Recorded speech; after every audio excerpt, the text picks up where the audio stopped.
Bonjour à tous, j'espère que vous allez bien. On se retrouve aujourd'hui pour l'une des vidéos que je préfère faire de toute l'année, puisque nous allons parler de mes coups de cœur, de mon top 10 ciné de l'année 2023. Cette année, au cinéma, donc je tourne cette vidéo mi-décembre, je suis à 85 films vus au cinéma. Donc autant vous dire qu'en sélectionner 10, c'était quelque peu laborieux. Alors avant d'aller plus loin, je veux évoquer quand même quelques mentions honorables.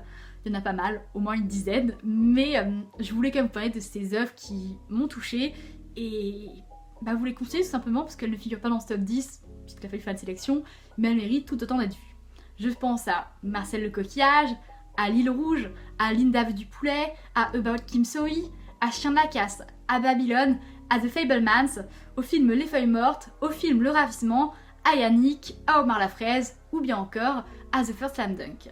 Sans plus tarder, commençons par la 10e place, qui est un film d'un réalisateur que j'affectionne particulièrement parce que son dernier long métrage, Midsommar, est un cauchemar réveillé, voilà. J'adore le cinéma horrifique. Je suis pas du genre à frissonner devant des films d'horreur, mais alors Midsommar, c'est un film qui m'a pris aux tripes, réellement. On va parler donc de Boys Afraid d'Ari Aster, sorti le 26 avril. I'm visiting my mother tomorrow.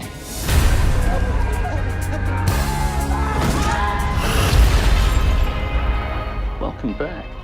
I hit you with my car. What? I know. Feeling sad about going home, Bo? Must feel totally unreal. I'm supposed to be leaving. I don't know if that's gonna happen. Le synopsis fait 2 phrases. Bo tente désespérément de rejoindre sa mère, mais l'univers semble se liguer contre lui. Quand vous rentrez dans la salle pour Boys Afraid, sachez que vous embarquez pour une odyssée de 3 heures. Mais je vous rassure, ces 3 heures-là, on les sent pas passer. Disons que pendant un long moment, Ari Aster, il fait ce qu'on attend de lui. Des images mémorables, épouvantables même, à l'instar de cette première heure glaçante qui est sans aucun doute l'une des meilleures choses que j'ai vues cette année, réellement. Où on suit Bo dans son quartier, un quartier malfamé, où des gens s'entretuent dans la rue, etc. Où il est poursuivi par un homme nu, on sent vraiment toute l'angoisse de vivre dans ce quartier et cette première heure est vraiment éprouvante pour le spectateur jusqu'à une certaine séquence dans la forêt où Ari Aster il balaye tout en fait. À ce moment-là, le film bascule dans un registre totalement différent. Alors si je peux vous donner un conseil, ne vous habituez jamais à ce qui est montré parce qu'à tout moment, Ari Aster peut prendre un virage à 180 degrés. Il y a un autre élément qui est déroutant, c'est que Boys Afraid, c'est un film où l'on s'en surprend à rire. Alors pas de bon cœur, non, mais plutôt de façon nerveuse parce qu'on est mal à l'aise face à ce qui est montré. Ici, le comique, il se trouve dans une imagerie d'une grande noirceur. Je pense au running gag de ce danseur latino qui se déhanche au milieu d'un bain de sang, ou bien encore du personnage de Denis Ménochet qui est planté devant la fenêtre à observer Bo. Qui aurait cru que l'instigateur de mes cauchemars pourrait être aussi drôle? Bon, le film est aussi porté par Joaquin Phoenix, qui est un acteur que je chéris depuis que je suis au lycée. Après tout, c'est comme lui qui a initié ma cinéphilie, parce que grâce à lui, je me suis plongée dans les œuvres des plus grands, James Gray, M. Night Shyamalan, Ridley Scott, et depuis 4 ans, je suis avec attention chacun de ses projets. À nouveau, il montre son talent sous les traits de ce pauvre Bo. Malgré sa cinquantaine, dans ce rôle, il a encore un regard d'enfant, tout en affichant quelques similitudes aussi avec l'enfant, dans le sens où il est incapable de prendre une décision seul, il est démuni lorsqu'une situation le dépasse. Bo, c'est un personnage qui subit les situations et il n'en est jamais acteur. Oui, je pense que vous voyez, je me suis prise d'affection pour son personnage, d'autant que l'intégralité du récit se passe sous son point de vue. Boys Afraid, c'est un film où le monde est perçu sous les yeux de Bo, autrement dit à travers l'œil d'un anxieux chronique. Partons en Italie, où le Vatican enlève des enfants. Il s'agit du tout nouveau film de Marco Bellocchio sorti le 1er novembre, Rapito. Signor Mortara, suo figlio Edgardo è stato battezzato e ho l'ordine di prendere. Cosa? Un battesimo non si può annullare. Suo figlio non è più ebreo, suo figlio è cristiano. Lo porterete via. Sì.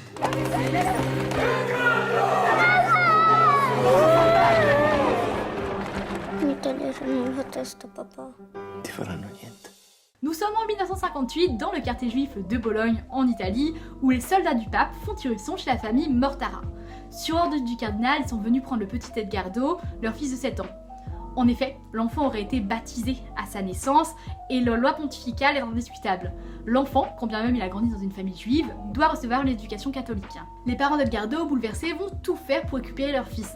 Soutenu par l'opinion publique de l'Italie libérale et la communauté juive internationale, le combat des Mortaras prend vite une dimension politique. Mais l'Église et le pape refusent de rendre l'enfant pour asseoir un pouvoir de plus en plus vacillant. Marco Bellocchio, c'est un réalisateur qui est critique de son Italie natale et en particulier de l'influence exercée par l'Église catholique sur celle-ci. Dans Rapito, il vient mêler l'intime à l'histoire, ce qui nous donne un long métrage qui relève à la fois du drame familial et de la fresque historique. Rapito, c'est un film dont on pourrait qualifier la beauté de formelle, puisque à 83 ans, Marco Bellocchio, il connaît son sujet et sa technique. Il sait où il va sans se permettre d'extravagance. Si la réalisation est plutôt convenue, c'est parce qu'elle sait aussi s'adapter au ton du récit. Avec un tel fait divers, il aurait été surprenant de s'accorder une fantaisie. De toute manière, ce classicisme il est largement compensé par la photographie, empreinte de l'imaginaire religieux, et la maîtrise de la musique qui se permet aussi à certains moments une envolée lyrique. Je pense à cette scène qui me hante encore aujourd'hui de cette descente de croix, où une statue du Christ prend vie et ôte ses clous avant de quitter la chapelle sous le regard médusé d'Edgardo. Dans Rapito, la chrétienté et le judaïsme s'opposent, mais c'est aussi une façon d'établir des parallèles entre les deux religions et à plus petite échelle entre la vie familiale d'Edgardo et celle qu'il mène à Rome auprès des autorités pontificales. Après l'Amérique et l'Europe, on change de continent et on part en Asie, au Japon plus particulièrement pour évoquer un long métrage d'animation qui est sorti au mois d'avril, le 12 avril plus particulièrement, réalisé par Makoto Shinkai, à qui on doit notamment Les Enfants du Temps ou bien le célèbre Your Name. Il revient avec un long métrage intitulé Suzume. 災いが出てくる。お前は邪魔。なんだこれは。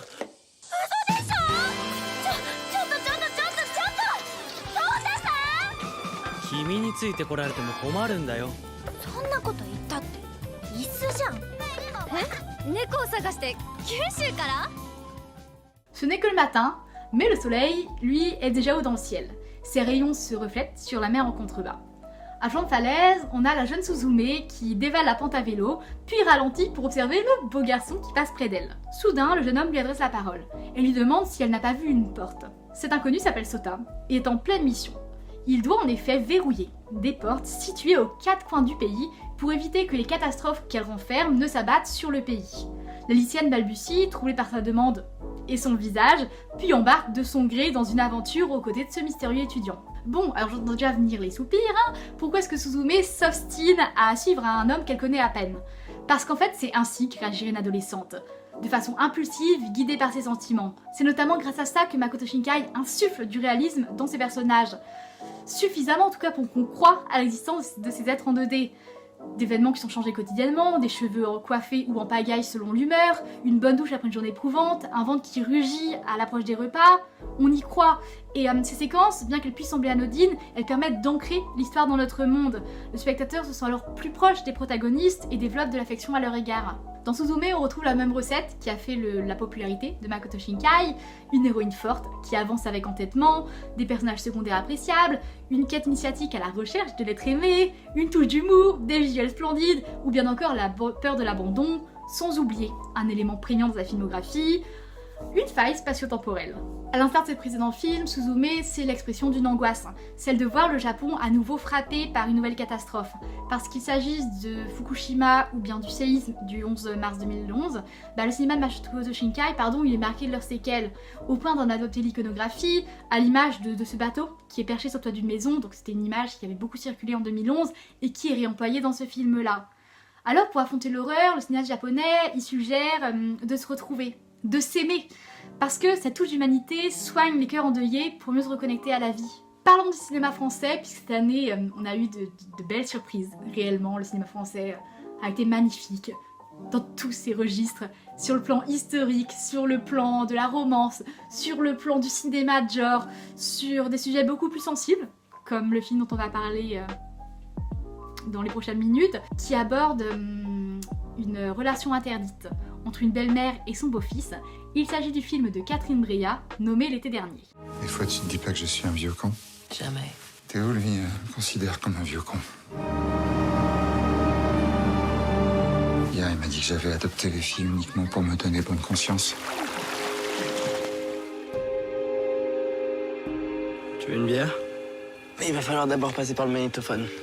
Il va falloir me raconter ta première fois. Anne, interprétée par Léa Drucker, est une brillante avocate qui défend les mineurs victimes d'abus et les adolescents en difficulté. Son mari Pierre, leurs 2 filles et elle vivent en parfaite harmonie dans une belle villa sur les hauteurs de Paris. Lorsque Théo, fils de Pierre, né d'un précédent mariage, emménage avec eux, l'équilibre de la famille se retrouve chamboulé par l'irruption de cet adolescent. Anne entame en effet une liaison avec cet adolescent de 17 ans, rebelle et contestataire, et cela risque de tout détruire. L'été dernier, c'est un film qui dérange, assurément. La tentation à laquelle succombent ces 2 âmes a de quoi mettre mal à l'aise. Au point, moi je vous le dis, de sortir honteusement de la salle à la seule idée d'avoir apprécié la séance. Parce que c'est assez terrifiant ce qui se passe dans ce film. Cependant, il faut quand même prendre du recul parce que le nouveau film de Catherine Breillat, il est pas là pour faire l'apologie de l'inceste. Hein. C'est pas un plaidoyer pour les relations interdites comme beaucoup le craignaient. En réalité, si le long métrage évoque le désir féminin, jamais il ne cherche à minimiser la gravité de la situation. L'été dernier, c'est une histoire d'abandon, hein. Des corps, bien sûr, mais aussi abandon de l'âme, parce que, étonnamment, la chair n'intéresse pas Catherine Breillat. Jamais les scènes de sexe ne donnent à voir la nudité. Catherine Breillat, lors des scènes de sexe, elle préfère filmer l'extase sur les visages en gros plan. De même, les dialogues se composent essentiellement de plans fixes, avec peu de contre-champs, C'est une façon de mieux capter les visages qui changent au fur et à mesure de la conversation. Léa Drucker est impressionnante, bouleversante lorsqu'elle s'abandonne au plaisir et impitoyable dans la seconde partie du film, une fois la relation exposée. Compromise, c'est un personnage qui essaye de sauver sa peau, quitte à faire tomber l'adolescente dans la disgrâce. Parce qu'après tout, c'est elle l'adulte. Qui pourrait croire les affabulations du gamin d'en face? On continue dans le cinéma français avec un long métrage sorti le 5 juillet qui se passe une nuit à Paris. C'est le tout nouveau film d'Alex Lutz, sobrement intitulé Une nuit. Vous voulez dire pardon, hein? Bon bah ça va, pardon. Ça va, je vous ai pas cassé un bras non plus. D'accord, donc vous, pour être désolé, faut une fracture. Je me serais excusé 1000 fois, vous m'auriez quand même fait chier.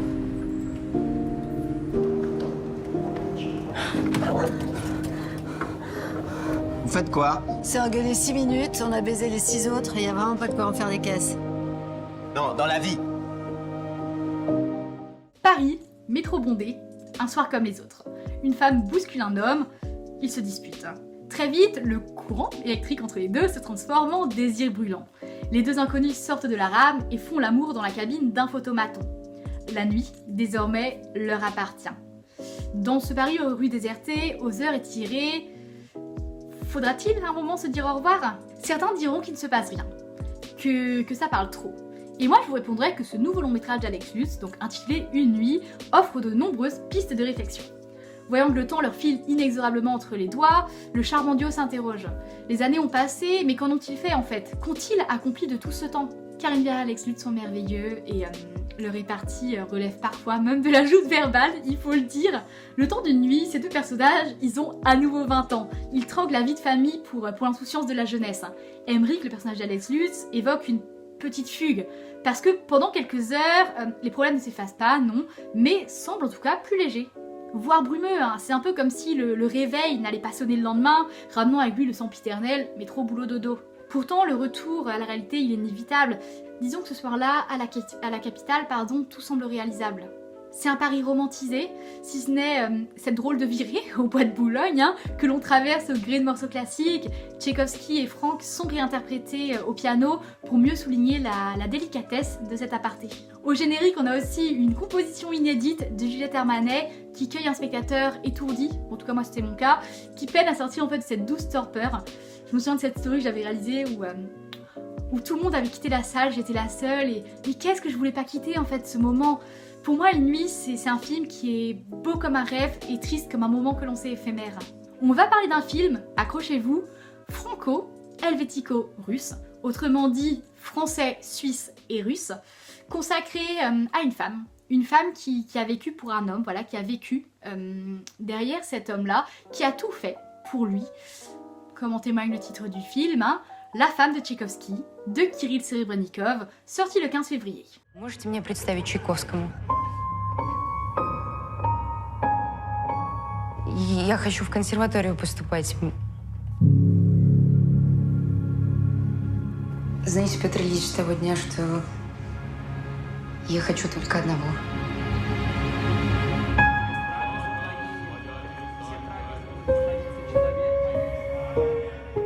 Nous sommes en Russie au 19e siècle. Antonina Miliukova est une jeune femme aisée et apprentie pianiste qui épouse le compositeur Piotr Tchaïkovski. Mais l'amour qu'elle lui porte n'est malheureusement pas réciproque et la jeune femme est violemment rejetée. Consumée par ses sentiments, Antonina accepte de tout endurer pour rester auprès de lui. Le film prend place dans la Russie du 19e siècle. Le froid qui transit les personnages, les robes trop serrées autour de la taille, les soirées mondaines où l'on parle littérature et musique, l'omniprésence aussi de l'opéra dans la vie mondaine, la photographie de Vladislav Opelians, donne vie en fait à cette société d'antan. La femme de Tchaïkovski, c'est le récit d'une passion dévorante. Une passion dévorante à sens unique. Parce que d'emblée, l'union elle semble fragile. Le mariage lui-même a des allures d'enterrement, comme le fait remarquer l'un des personnages. Kirill Sebrennikov s'engage alors dans une piste déjà évoquée, bien que jamais confirmée. Le rejet de Tchaïkovski pourrait puiser ses origines dans son homosexualité. Cependant, le film se cramponne au regard d'Antonina et ne s'aventure donc jamais loin dans cette idée. Pour la jeune femme, il est hors de question d'imaginer que son mari puisse aimer l'autre sexe. Et s'il n'a jamais éprouvé de passion envers une femme, c'est tout simplement parce qu'il n'aurait pas rencontré la bonne. Et cette épouse idéale, Antonina est persuadée de l'être. Son interprète, Aliona Mikhailova, excelle à représenter la variation des sentiments d'Antonina, l'amour brûlant qu'elle porte à Tchaïkovski qui verse progressivement dans la haine, dans laquelle subsiste pourtant encore de la passion. Sur son visage pâle, on peut voir successivement l'espoir, le bonheur, l'incompréhension, le déni et l'espoir à nouveau. C'est une obsession qui finit même par basculer dans la psychose. En témoignent les délires oniriques, dont les dernières minutes du film, semblables à un clip de Mylène Farmer, particulièrement présentes dans le dernier acte. Il y a une scène où le couple se fait photographier qui illustre parfaitement ça. Tchaïkovski, il est sommé de regarder dans la même direction de sa compagne. Pourtant, le compositeur attend la dernière seconde pour détourner les yeux. Malgré la proximité évidente sur la photo, prendre la pose à quelques centimètres, l'idée de vivre sous le même toit, il y a quand même une grande distance qui persiste entre les deux. On va parler d'une autre figure historique, cette fois-ci française, dont le procès a été adapté dans un film au mois de septembre, le 27 septembre plus exactement, par Cédric Kahn. Il s'agit du procès Goldman. Monsieur Goldman, peut-on vous qualifier de gangster? Oui. Et d'assassin? Non, certainement pas. Et pour vous, il est innocent, ne vous posez pas la question. On peut pas comprendre Pierre Goldman si on comprend pas la portée de son histoire familiale, sur sa personnalité et sur ses combats. En novembre 1975 débute le deuxième procès de Pierre Goldman, militant d'extrême gauche condamné en première instance à la réclusion criminelle à perpétuité pour 4 braquages à main armée, dont un ayant entraîné la mort de 2 pharmaciennes. Pierre Goldman clame toutefois son innocence dans cette dernière affaire et devient en quelques semaines l'icône de la gauche intellectuelle. Le jeune avocat Georges Kiechman assure sa défense, mais très vite leurs rapports se tendent. Goldman, c'est un personnage qui est insaisissable et provocateur et risque bien la peine capitale en rendant l'issue du procès incertaine. Je vous l'ai dit, un homme insaisissable qui se rêve en héros de la résistance à l'image de son père durant l'occupation. Si Pierre Goldman admet volontiers ses crimes passés, il est incarné d'ailleurs par le fascinant Harry Walter, il s'offusque de se voir qualifié de meurtrier. Voler, oui, tuer, non. Je suis innocent parce que je suis innocent, clame-t-il à maintes reprises.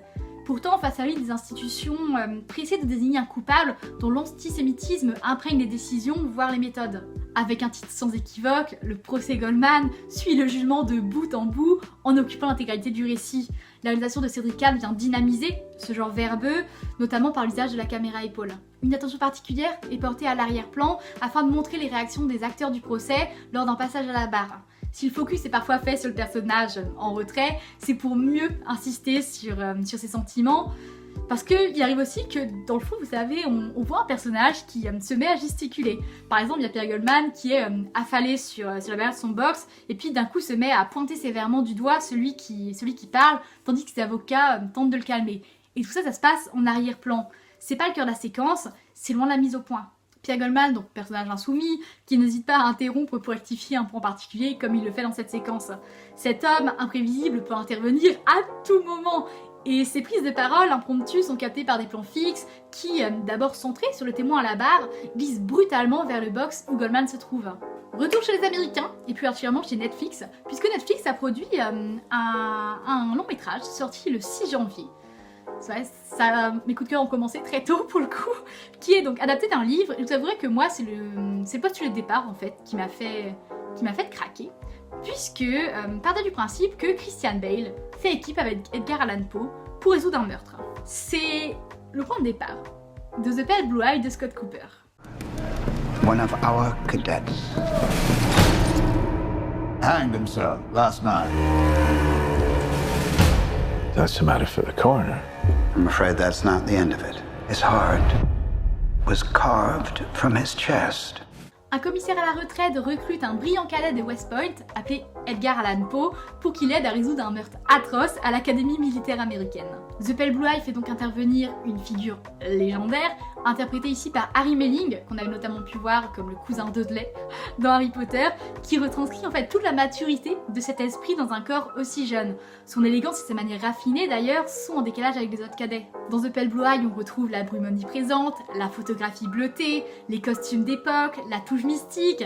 C'est une enquête policière couplée à du fantastique, l'un de mes mélanges favoris en fiction. L'atmosphère macabre semble tirée justement d'un roman d'Edgar Allan Poe, et c'est pas surprenant parce que le film est donc adapté d'une œuvre de Louis Bayard qui s'inspire lui-même d'une œuvre d'Edgar Allan Poe, Le Cœur révélateur. À The Pale Blue Eye, j'ai vu beaucoup de gens reprocher sa durée. Le film dure 2h10. Pour ma part, j'ai aimé que le film s'étire sur plus de 2 heures parce que certes, il finit par divaguer de son sujet principal, l'enquête, pour donner à voir d'autres aspects de l'époque. Justement, c'est une façon pour Scott Cooper de développer les mœurs, à l'instar de ses séquences mondaines avec Poe. Ça vient donner du relief en ancrant l'histoire dans un contexte. C'est la dernière ligne droite, mais qui sont donc ces films qui sont en pole position de mon top 10 de l'année? Eh bien, on va parler d'une expérience à la seconde place. Une expérience inédite. J'avais jamais rien vécu d'aussi intense, je pense, au cinéma, d'aussi macabre, d'aussi prenant. C'est un film qui n'est pas à mettre entre tous les mains, parce que, déjà de par ses visuels particulièrement violents, de façon graphique, mais aussi parce que c'est une expérience si particulière que je crains que ça ne plaise pas à beaucoup de monde. Il s'agit d'un film qui a mis 30 années à voir le jour, un film d'animation en stop motion, intitulé Mad God de Phil Tippett. Et c'est sorti le 26 avril.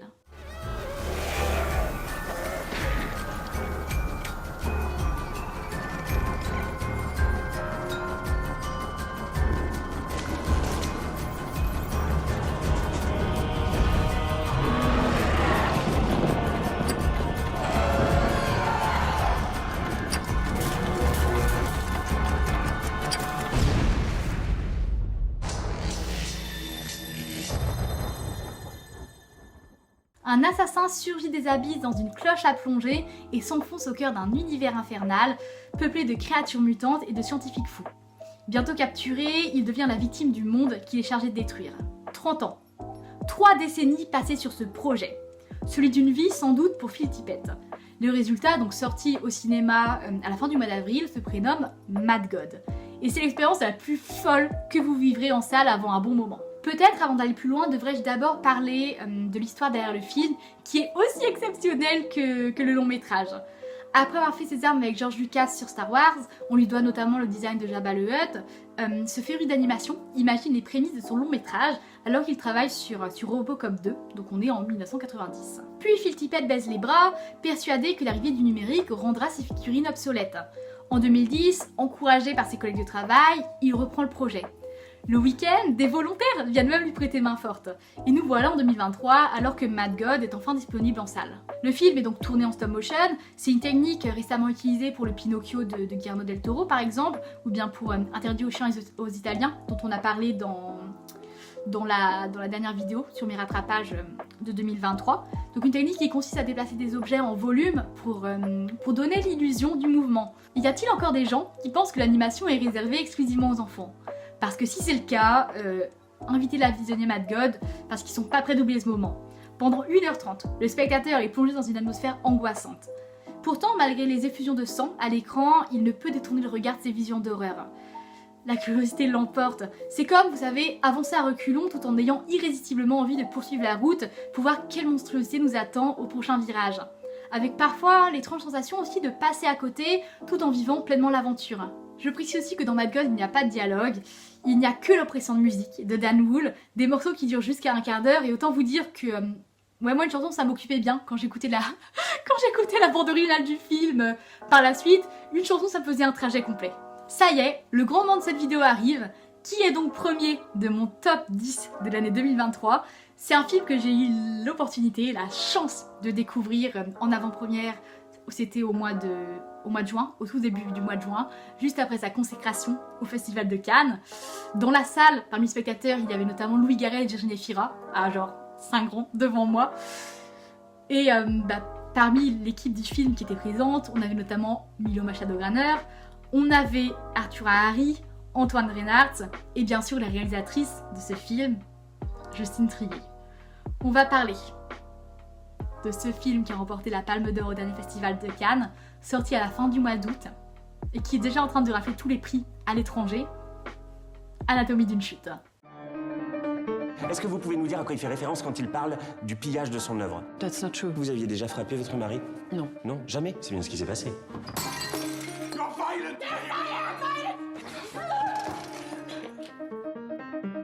T'as pas pu les entendre s'ils parlaient calmement. J'ai confondu. T'as confondu.